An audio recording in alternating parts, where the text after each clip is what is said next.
Open any history book and they'll tell you World War I started with an assassination. They'll show you muddy trenches, mustard gas, barbed wire, and borders shifting on maps. They'll make you memorize the names of generals and the dates of battles. But what they never tell you, the story they specifically avoid teaching in school, is much darker and far more insidious. This war wasn't just fought with cannons, rifles, or bayonets. The real war was fought thousands of miles from the front lines, in the grand buildings of London, Berlin, and New York. It was fought behind closed doors, at mahogany tables, in dim rooms thick with cigar smoke. The soldiers on the battlefield paid the price in blood. But the bankers and bureaucrats in these rooms, they were rewriting the fate of the world with fountain pens. And here is the most terrifying part. The decisions made in those rooms in 1914 are still determining the value of the money in your pocket, the rent you pay, and the cost of your groceries right this very second. If you're wondering why you work harder every year but earn less, or why your money is constantly melting away, don't look for the answer in today's news. The answer lies in 1914. Let's take a close look at the greatest financial heist in history and how the modern world was built on a debt trap. Until the summer of 1914, the global economy had an unshakable anchor, the gold standard. The system was simple but brutal. A government could only print as much paper money as it had gold in its vaults. This was discipline. These were golden handcuffs placed on governments. Politicians couldn't just print money on a whim. They couldn't secretly tax the public to finance wars or vanity projects. Money was a store of real value. If you took the paper cash in your pocket to a bank, you could exchange it for actual gold. That meant trust. But when the war broke out, the empires of Europe faced a horrific miscalculation. Leaders thought the war would be over by Christmas. But modern warfare was far greedier than they predicted. A single artillery shell cost more than a soldier's food for a week, and millions of shells were being fired every single day. The gold reserves of Britain, France, and Germany weren't enough to cover the bill. They had two choices: either admit, "We're out of money, let's stop the war," or cheat. They chose to cheat. Overnight, the rules were changed. From England to Germany, every major power quietly suspended the gold standard. They effectively told their citizens, "We won't give you gold for this paper anymore. But keep believing this paper has value, because you have the state's word." That moment, that breaking point, was the birth of the fiat money system we use today. Pandora's box was opened. Governments severed the link between money and reality. Money was no longer backed by labor or metal. It became an illusion, a matter of faith. And once governments tasted that limitless freedom to print, they never went back. Germany used this dangerous new freedom in the most savage way possible.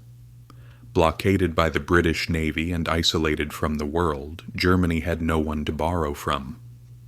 The financial strategists in Berlin decided to treat the public's patriotism like a giant ATM.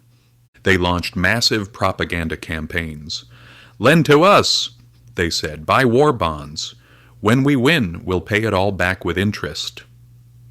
The German people gave everything they had scrounged and saved. They even donated their wedding rings with the slogan, "I gave gold for iron." But the state didn't protect that money. It liquidated it. The printing presses ran non-stop. The cost of the war was so colossal that Germany didn't actually go bankrupt the day it lost the war in 1918. It went bankrupt the very first day it started printing unbacked money. This was the most ruthless wealth transfer in history. When the war ended, the bonds that the middle class had saved for a lifetime weren't even fit to wallpaper a room. The state had scammed its own citizens. And that economic devastation planted the toxic seeds that would later fuel extremism and hatred in Germany. But this story does have a winner, and no, it wasn't Britain and it wasn't France. The real victor was waiting quietly across the ocean. In 1914, London was the undisputed financial capital of the world. The British pound was the global reserve currency. But the war drained the British Empire's treasury like a vampire. Britain was desperate for weapons, food, and raw materials, and there was only one place to get them: the United States. The British had to swallow their pride and beg their nouveau riche cousins, the Americans, for help. In 1914, America was the world's biggest debtor nation. By 1918, it had become the world's banker. Wall Street giants like J.P. Morgan extended billions of dollars in loans to the Allies. While Europe was tearing itself apart, American factories were breaking production records, and American banks were filling their vaults. This wasn't charity. It was a business model. The wealth Britain had accumulated over centuries was transferred to the other side of the Atlantic in just 4 years.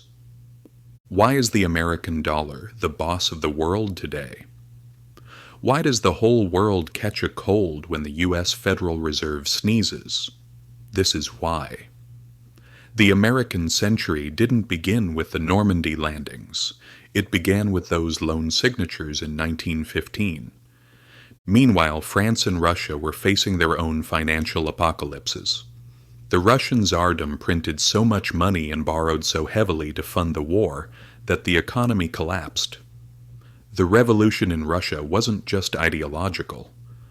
Hunger, inflation, and a worthless ruble were the real reasons people took to the streets. An empire fell not just because of bad generals, but because of a bankrupt treasury. France, despite emerging victorious, was drowning in debt and had pinned its future on German reparations that would never come. When the war ended in 1918, the balance sheet was terrifying. It wasn't just millions of dead people.